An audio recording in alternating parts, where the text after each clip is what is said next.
Bienvenue dans l'instant lecture numéro 25 du chapitre X comme XXL, extrait de mon livre Quand s'élève une âme libre, paru aux éditions Maya en novembre dernier. Nous arrivons bientôt au terme de ces instants lecture, mais il y aura bien entendu d'autres idées qui vont être générées par rapport à cette première autobiographie. Bienvenue à mes abonnés et bonjour aux personnes qui découvriraient cette chaîne en surfant sur YouTube.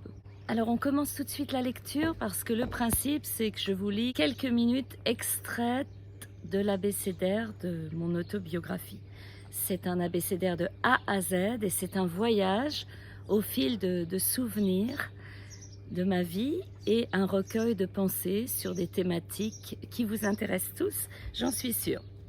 Alors, X comme XXL, parce qu'il n'y a pas de limite à l'interprétation illimitée des choses.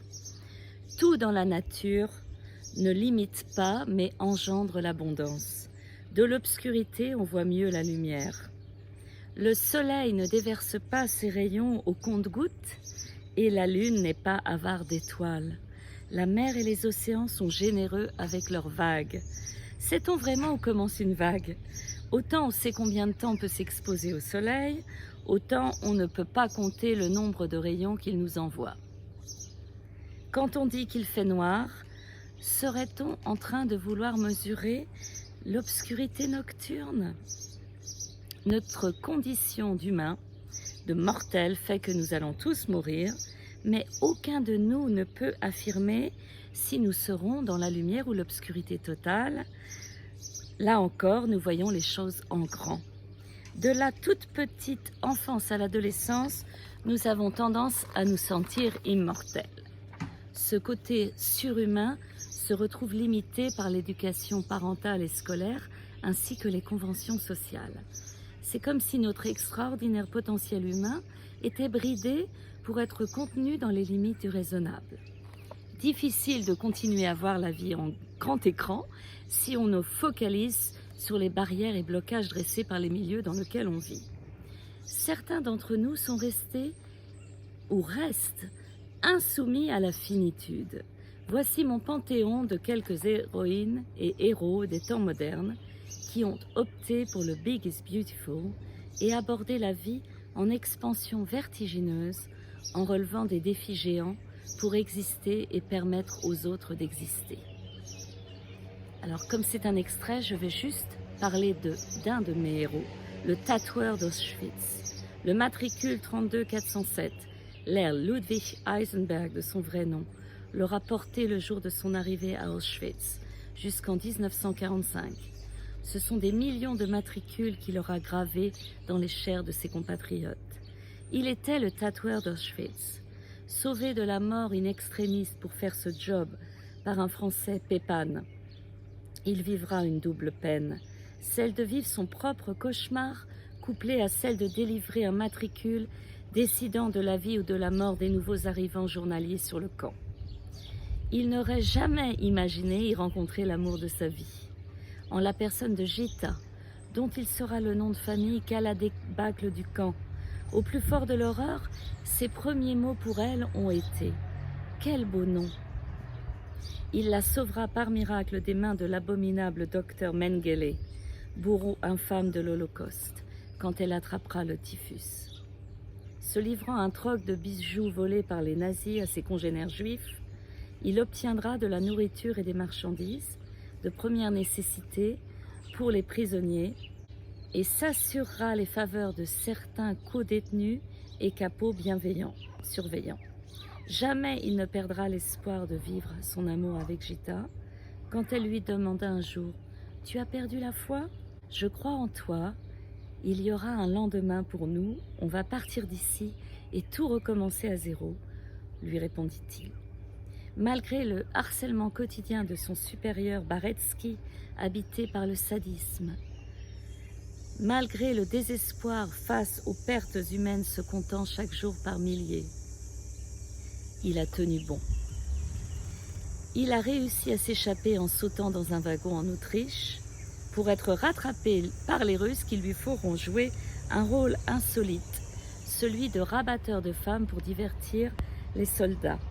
Là encore, il s'esquivera et montera enfin dans le train pour rentrer en Slovaquie, à Bratislava chez sa sœur. Elle avait épousé un Russe, un certain Sokolov, dont il portera le nom par la suite.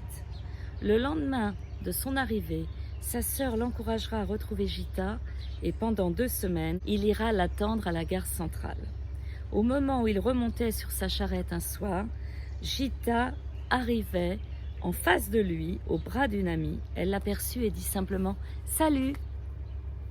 À ce simple mot, l'aile répondit « Tu veux m'épouser ?» Ce qui fut fait en octobre 1945.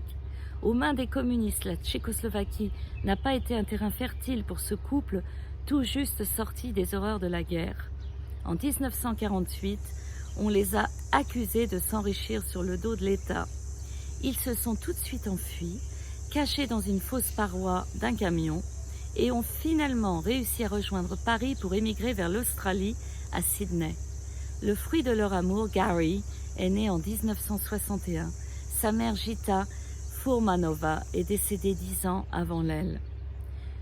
Ne venez pas me dire après ça que l'amour n'est pas plus fort que tout. Il n'y avait pas de pire conditions que celles qu'ils ont vécues pendant 3 ans, et jamais la flamme de l'espoir de lendemain meilleur ne s'est éteinte. Dessiner le tableau du bonheur sur celui du malheur, quand on ne sait pas si on sera encore en vie le lendemain, demande un dépassement de soi presque irréel. J'aimerais juste vous lire un petit extrait de la fin de ce chapitre. Et nous sommes dans mon village exceptionnel de Fontevraud-l'Abbaye, où Robert d'Arbrissel, le fondateur de notre abbaye, même s'il n'a pas franchi les montagnes comme Alexandre le Grand, a tout d'un grand personnage. En 1105, il a fondé la plus vaste cité monastique d'Europe de l'époque et un ordre fontevriste dirigé par des abbesses du jamais vu auparavant. Tout a commencé dans un vallon de la forêt de Fontevraud.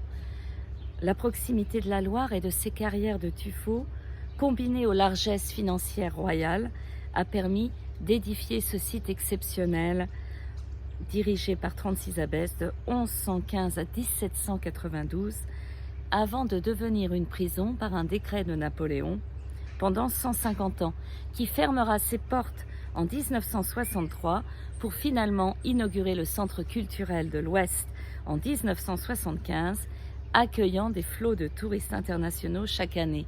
Le monde entier vient s'abreuver à la source spirituelle de l'abbaye.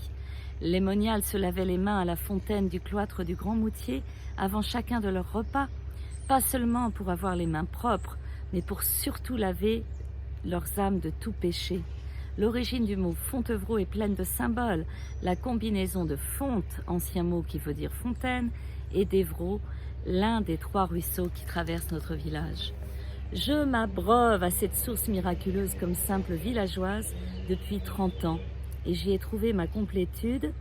N'aurais-je pas eu un coup de pouce des moniales contemplatives de l'abbaye? Les catholiques qui m'ont baptisée sont en droit de me considérer comme athée. Moi, je me sens profondément spirituelle. C'est comme notre mairesse, elle est apolitique, membre d'aucun parti. Cela ne veut pas dire qu'elle n'a pas la foi pour développer son village. Voici ce que m'a chuchoté Robert d'Arbrissel. Fontevraud à l'infini. À l'heure où l'on parle avec quelques soubresauts de la création d'une passerelle vers l'abbaye de Fontevraud, son fondateur Robert d'Arbrissel m'a confié le Graal de ses sages visions. Que de chemins parcourus depuis mon arrivée, où en 1115 de frénétiques bâtisseurs ont édifié une gigantesque abbatiale où se sont recueillies les sœurs et les abbesses royales de son ordre fontevriste pendant près de 700 ans de leur majestueux cloître, tout emmuré à contempler le ciel échappatoire au cloisonnement, pour celles qui étaient tristes, spirituées en arc-en-ciel, pour celles qui étaient dévouées, dont la moitié de sang royal. Et je vous laisse découvrir la suite dans mon livre « Quand s'élève une âme libre » paru aux éditions Maya. Si vous commandez le livre sur le site des éditions Maya, vous ne payez pas de frais de port. Mais évidemment, vous pouvez allez lire le 4e de couverture et vous allez voir de quoi il s'agit. Nous allons bien plus loin justement que la finitude de mon autobiographie. Vous allez plonger dans l'infini avec ce livre. Je vous donne rendez-vous la semaine prochaine pour le chapitre Y comme yoga, yin et yang. Et vous allez voir, il y a beaucoup de choses à partager ensemble. À bientôt les amis.